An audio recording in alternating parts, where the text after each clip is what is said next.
Hi, friends. Good morning, and it's indeed a pleasure to meet you on the auspicious day of Vijayadashami. In continuing with our series on African countries, today the conversation would be about South Africa, one of the closer allied partners of India. So I'll just quickly run through a brief history of South Africa before we start getting into. Yes, friends. So a quick peek into the history of South Africa. So, as the name itself suggests, it's in the southern part of Africa, and this is where it is from a geographical standpoint. If we were to look at going back between about 200 to 100,000 years ago, modern humans began to evolve through Africa, including South Africa, and they were called San, which later be changed upon meeting Khoi pastoralists from the north, and became collectively known as the Khoisan, who were considered to be the first inhabitants of South Africa. And then the Khoisan drifted to the Western Cape at about the same time that the early Iron Age group started to cross Limpopo, whose descendants about 1,000 years later formed the African kingdom of Mapungu Bay and began to trade with India, China, and Arabia.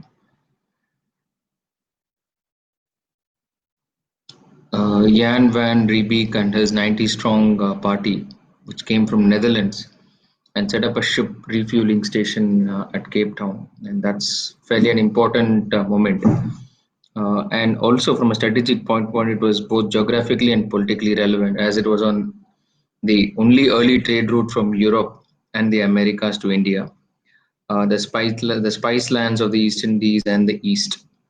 So over the next 200 years, various waves of other European and Indian settlers also came on board. Subsequently, the Dutch, British, and to an extent the French fought for control of Cape, and with British finally triumphant in 1806, the Dutch boys prepared to trek into the hinterland. They moved inside to escape the British rule.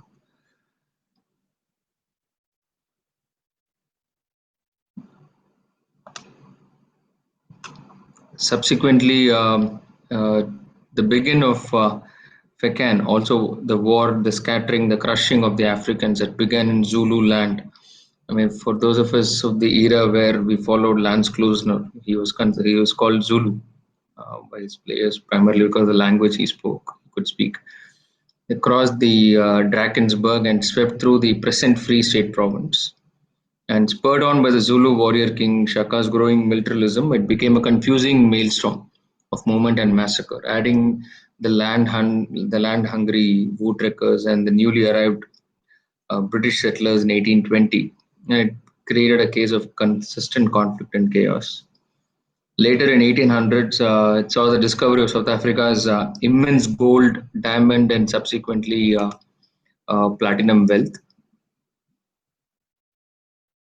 20th century saw the end of the South African War, what we call a Second Anglo-Boer War, which was fought from 1899 to 1902, and the establishment of the Union of South Africa in 1910.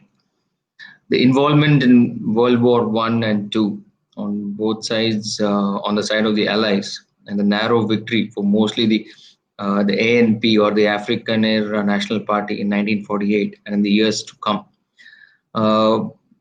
The formulation of apartheid, and which was again a 50-year period of institutionalized racism and the suppression of non-whites, during which the African National Congress was banned, and its leaders, including Nelson Mandela, was banished to a prison, the Robben Island.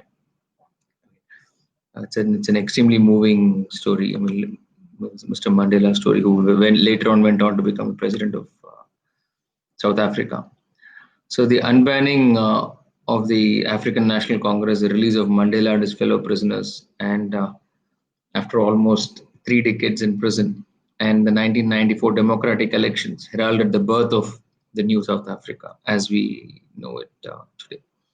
So this is as far as South Africa is concerned, friends. So now, quickly moving on to our economic agenda as far as South Africa is concerned. let's try and yes. So, what does it take to do business in South Africa? Before I move on, I would thank Subhash and Jugal for their efforts to get the presentation for us today. So, these were some of the terms used, and we shall look at them as and when we move on into the presentation. But most of it is fairly straightforward. So, we would have a look at the overview of the country. What does it take to set up the business? Who are the relevant regulators whom they need to be concerned about? What are the tax incentives, the visas, permits, and some fairly interesting statistics about the region and what they have done during the COVID period. So let's look at, as we saw, it's in the southernmost part of Africa. It's a union of cities. It has a population of roughly about 60 million people. That's about 6 crores compared to 135 crores in India, the sixth largest in Africa and 25th in the world in terms of population. The real GDP is about 430 billion, second highest in Africa. And if you look at it, the per capita GDP is about $7,350 compared to 1,800 as far as India is concerned. So it's 92nd in the world as far as per capita GDP is concerned. More than two-thirds of the population are urbanized, and it's sparsely populated in the western half and dense in the eastern region. It's rich in gold, diamonds, platinum, iron ore, manganese, and chromite. I think the entire African continent is rich in minerals. It holds 95% of the platinum reserves of the world, and it's the eighth largest producer of gold. Rand, as they call it, is their national currency, and it values 1 is to 16.5 vis-a-vis the US dollar, fairly stable inflation of 3 to 3.1% as we speak now. So when it comes to business environment, services contributes about 23%. So there's a good extent of IT services and other services which happen from the region. Trading is another 15%, manufacturing about 13.5%, transport, storage, and communication about 10%, mining another 8%, and ease of cross-border trade, it's about 145 in the world, so not very encouraging. And that's something which we will all have throughout the African continent.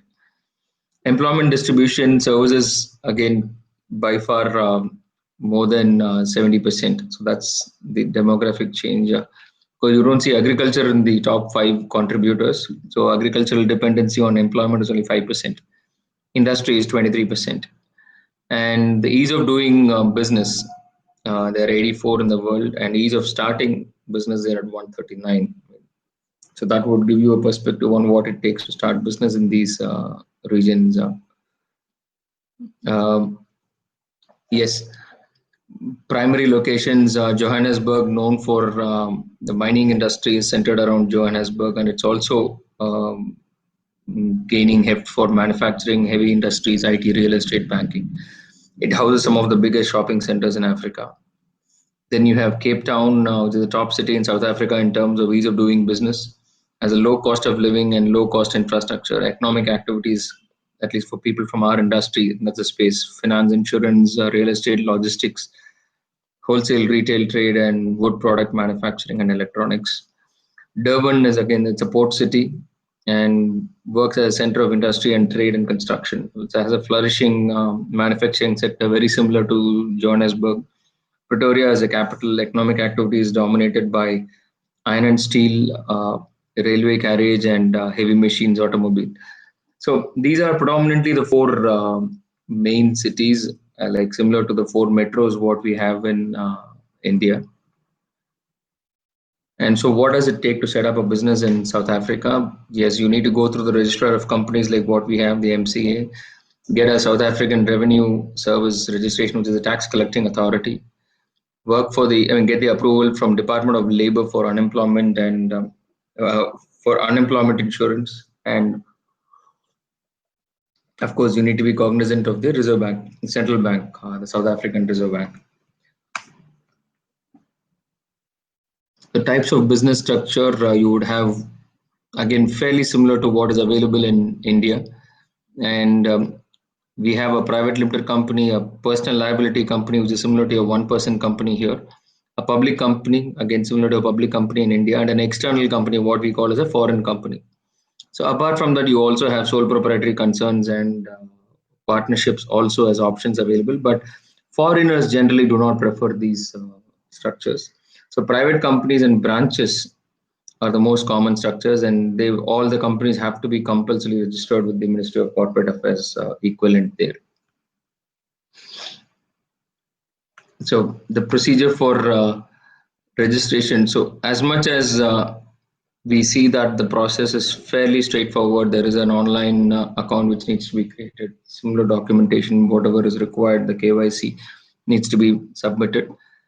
But yes, it does take time. So there are minimum 3 directors, and there is no maximum limit for a public company. And for a private company, it's 1 director. And again, what's interesting is there is no restriction on the maximum number of shareholders as far as a private limited company is concerned, which is fairly unique in its nature, because private limited companies by itself have a restriction in terms of number of shareholders. But here, yes. And the external company, which is the branch of a foreign company, will be treated only as a branch of an offshore company, and it's governed by the same documents of the head office, not of the branch. And personal liability, so again, what we saw, minimum 1 director and no maximum limit. This is more like we can equate it to an LLP or a one-person company in India. So, and what is interesting is no local ownership or directorship is required. So that makes it more friendly. Registration with the income tax department, I mean, and the VAT. So both these come under the SARS registration as far as South African Revenue Service goes. If we see the tax profile, friends, the personal tax rate is from 18 to 45%. Corporate tax rate is 28%, and they have about 70 plus DTAs. I'm sure I think India has a DTA with South Africa as well. Capital gains tax ranges from 18 to 22%. VAT is 15% and a threshold of 1 million rand. So that's roughly about, from an INR standpoint, roughly about 40 to 50 lakhs turnover threshold. And withholding is for royalty, interest, and dividend is 15%. And wherever there's a DTA, like the case with India, it's 10%. And financial year is flexible. You can choose your financial year, and for a company, and for non-corporates, it ends by 29th of, so it ends by 29th of Feb. And yes, time frames of filing returns of income, fairly straightforward. And so let's look at the interesting part, the tax to GDP ratio. Okay, so that's where South Africa, that's why they're, if you notice, their per capita GDP is so high, almost close to $8,000, because the tax to GDP ratio is at par with the developed economies, at 25 to 30%. So it's 26%, and it is significantly higher compared to the other African nations. So that this is a very, very revealing statistic, friends. And again, when we look at the VAT piece, more than a quarter comes from VAT, 38% comes from personal income tax, 16% from corporate income tax. Fuel is only 6%.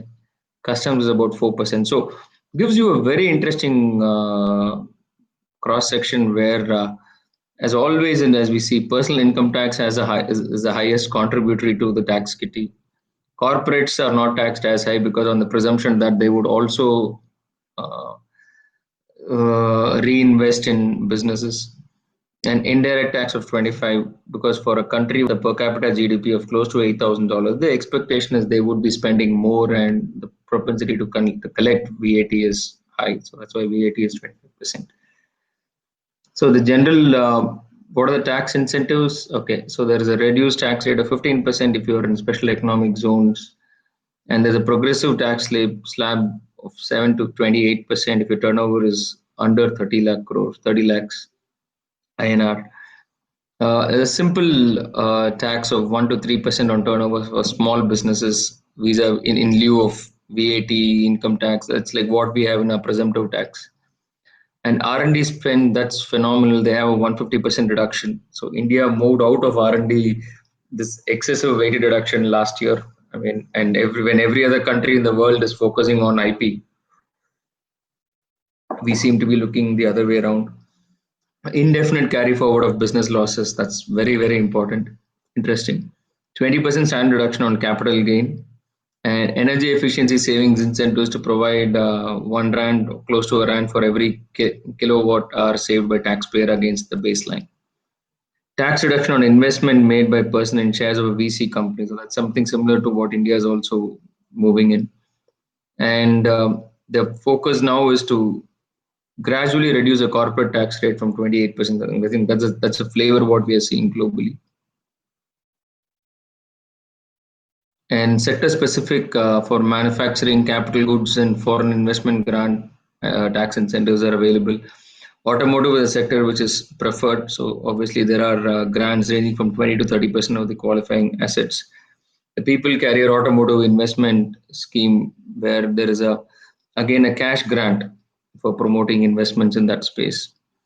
Mining, various SSEs containing mineral deposits have been earmarked for beneficiation of precious metals. So this is an area where we worked a lot, and what we feel, our perspective is benefits are being given where there is some value addition which happens in the jurisdiction. So that's something which the countries are. They don't want people to just pick up the mine and export the ore.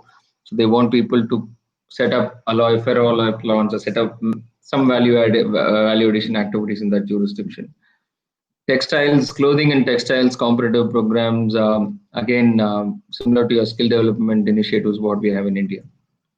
Moving on, as far as visas are concerned, corporate visas are valuable are valid for a period of 3 years. Business visa, again, 3 years. It's issued to a foreign national to reside and establish or invest in a new or existing business in South Africa. Critical skills for work. So typically for specialists or for professionals like us, I don't think we should have a problem traveling there. Intra-company transfer visa, that's again possible. 4 years is a validity for transfer visa. And there's a general foreign work visa, again valid for a period of 5 years, renewable. I think we've got a good contingent, Indian contingent in that country. Exchange control regulations, another area of concern for those who are doing business. So it's free transferability on capital account. That's a great thing. India, we still do not have that. Foreign ownership is limited in agriculture, fisheries, and marine, broadcasting, and print media. Defense, energy, and mineral resources, and telecommunication and transport. So there are some sensitive sectors where the ownership is restricted or completely prohibited. Free repatriation of investment proceeds, dividends, branch profits, royalties, or similar fees for the use of know-how, patents, or similar property. So there is absolutely no capital controls here. So which clearly shows the country's balance of payments position is healthy. Its forex reserves are credible at this point in time. So if we had to look at the foreign liabilities, which are the light blue lines, and the foreign assets, which is the red ones, obviously the assets outweigh the liabilities in this regard. And the net international investment position, which is on the green line, right, that clearly shows they are in a fairly comfortable position, because it has been positive from 2015 onwards, which very clearly shows that they are having inflows of foreign currency year on year, and it's positive inflows. So which is why they don't have exchange controls at this point in time. So it's a great sweet spot to be in. Here, if you look at it, FDI inflows as a percentage of GDP it's significantly gone up from 2017 levels. It's about 1.3%. To give you a perspective, India's FDI inflows are about $50 billion. That's roughly about 4 lakh crores in today's exchange rate, three and a half lakh crores. From a GDP standpoint, it's about 1.5%. So it's more or less similar. And in terms sector-wise, you could see that maximum inflows have come in the finance and business in the services space. Mining and quarry is attracted 25%, manufacturing 16%, logistics is another 11%, and wholesale and retail trade is about 6.5%. You would see a lot of Indians in that space as well. COVID, what's been the scenario as far as COVID is concerned? GDP shrank by 51%, record shrinkage in Q2. It's the steepest decline since 1990. Business turnover below the normal range for 90% of the businesses, and more than 25% of the firms adopted layoff and about 30% decrease their working hours. Unemployment shot up to 30%, and to reduce the total number of people employed by 2.2 million. That's significant for a population of 60 million. And contraction is expected right until 2021. Household and corporate debt expected to increase significantly during this phase. So accelerated VAT refunds, deferral of tax payments, both from for the taxpayer as well as the employees, as well tax holidays for skill development, levy contributions, debt relief schemes for small businesses affected by COVID on satisfaction of certain conditions. And South African President Mr. Ramaphosa announced a $26 billion fiscal stimulus package to push the country out of the depression. Reduction in repo rates from 6.25 to 3.75 to increase liquidity, grant of moratorium similar to what we have seen in India, and formulation of price regulations to control the increase of prices of essentials.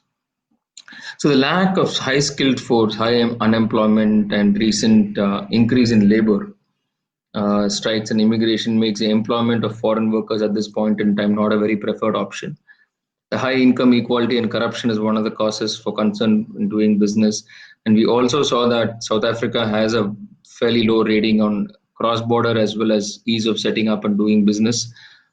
But having said that, it has a significantly large market potential. It's a very rich country. It's at least 4 times as prosperous as India, and enjoys a strategic geographical location. And there's been a shift from traditional industries to production and financial services. So it's a fairly progressive jurisdiction and a place where most Indians are also very keen. We worked a lot in that jurisdiction, and so far the experience has been rewarding.